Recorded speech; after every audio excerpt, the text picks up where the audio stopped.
Les syndicats montent au créneau face à la loi sur l'obligation vaccinale. Sous l'impulsion de la CSTPFO, un préavis de grève générale est en préparation.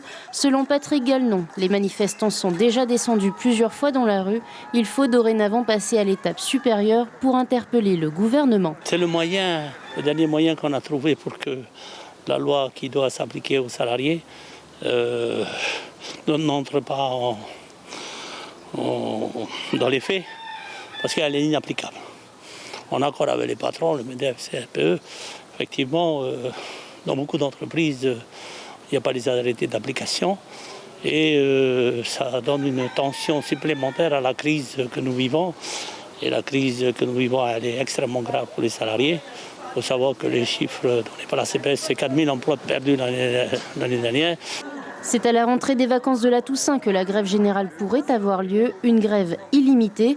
Pour le moment, l'heure est à la constitution d'une intersyndicale. Les principaux syndicats de salariés n'ont pas encore rendu leur copie.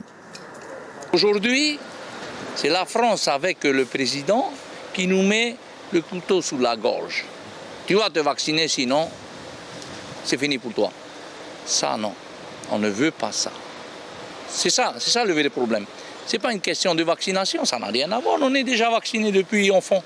Si la loi de pays sur l'obligation vaccinale est le point central des revendications, il n'est pas le seul. Il est aussi demandé une revalorisation du SMIC à 152 000 francs nets. Le SMIC n'a pas évolué depuis 2014. Pour le MEDEF, si la grève générale est adoptée, l'économie déjà fragile risque de s'écrouler.